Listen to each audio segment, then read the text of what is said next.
అందరికీ నమస్కారమండి. Welcome to my channel. Telangana రాష్ట్ర వ్యాప్తంగా ఉన్న పెన్షన్‌దారులందరికీ కూడా మనకి తెలంగాణ రాష్ట్ర ప్రభుత్వం అయితే శుభవార్త అయితే చెప్పబోతుందనమాట. సో, ఈ యొక్క పథకం సంబంధించి గాను చూసుకున్నట్లయితే ఈ ఆసరా చేయూత పెన్షన్ సంబంధించి మనకి తెలంగాణ రాష్ట్ర ప్రభుత్వం ఈ యొక్క నిధులు పెంచి అందించడానికి అయితే సిద్ధమవుతుంది కదండీ!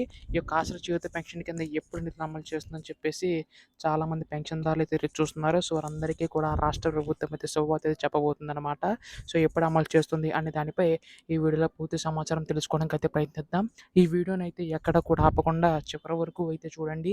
అంతకంటే ముందు కొత్తగా ఎవరైనా మన ఛానల్‌ని చూసినట్లయితే దయచేసి వెంటనే ఛానల్ అయితే సబ్స్క్రైబ్ చేసుకోండి. దీని ద్వారా నేను పెట్టే ప్రతి చిన్న లేటెస్ట్ అప్డేట్ కూడా మీరు ఎప్పటికప్పుడు మిస్ కాకుండా తెలుసుకోగలుగుతారు. అలాగే వీడియోకైతే లైక్ చేయండి. మరికొంతమందికి సమాచారం అయితే తెలుస్తది. ఇంకా ఆలస్యం చేయకుండా వీడియోలోకైతే వెళ్ళిపోదాం. సో, ప్రస్తుతం తెలంగాణ రాష్ట్ర వ్యాప్తంగా ఉన్న పెన్షన్‌దారులందరికీ కూడా రాష్ట్ర ప్రభుత్వం అయితే శుభవార్త అయితే చెప్పబోతుందండి. ఈ యొక్క పెన్షన్ పథకం సంబంధించి గాను. సో, ఈ యొక్క నిధులు ఎప్పుడెప్పుడు అమలు చేయబోతుందని చెప్పేసి చాలామంది పెన్షన్‌దారులు ఎదురు చూస్తున్నారు. సో, వారందరికీ ఉపయోగపడేలాగా మనకి రాష్ట్ర ప్రభుత్వం ఆసరా చేయూత పెన్షన్ కింద పెన్షన్‌లు పెంచి అందించడానికి అయితే సిద్ధమవుతుందండి.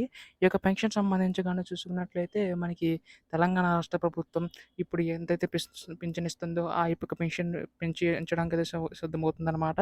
రూ. 2,000 తీసుకుంటున్న వారికి అంటే మనకి వృద్ధులు, వితంతులు, ఒంటరిమహిళలు రూ. 2,000 తీసుకున్న వారికి, అలాగే రూ. 3,000 తీసుకుంటున్న వారికి పెన్షన్‌లు అందించడానికి సిద్ధమవుతుందండి. రూ. 2,000 తీసుకుంటున్న వారికి 4,000 వరకు, రూ. 3,000 తీసుకున్న వారికి 6,000 వరకు కూడా రాష్ట్ర ప్రభుత్వం పెంచి అందించడానికి సిద్ధమవుతుందన్నమాట. ఈ యొక్క పథకం సంబంధించి గాను మనకి రాష్ట్ర ప్రభుత్వం యొక్క నిధులు పెంచి అందించడానికి సిద్ధమవుతుందండి. అయితే ఈ యొక్క పథకం సంబంధించి గాను కేవలం అర్హత కలిగి ఉన్న వారికి మాత్రం ఇచ్చే అవకాశం ఉందన్నమాట. తెలంగాణ రాష్ట్ర ప్రభుత్వం అయితే. సో, రేపు ఎల్లుండిలోగా ఈ యొక్క పథకం సంబంధించి గాను నిధులు విడుదల అప్డేట్ వచ్చే అవకాశం ఉందండి. ఇప్పుడు దీనిపై వచ్చిన లేటెస్ట్ అప్డేట్ వచ్చినా మీరు ముందుగా తెలుసుకోవాలనుకుంటే వెంటనే ఛానల్ అయితే సబ్స్క్రైబ్ చేసుకోండి మిత్రులారా. ధన్యవాదములు. జై హింద్.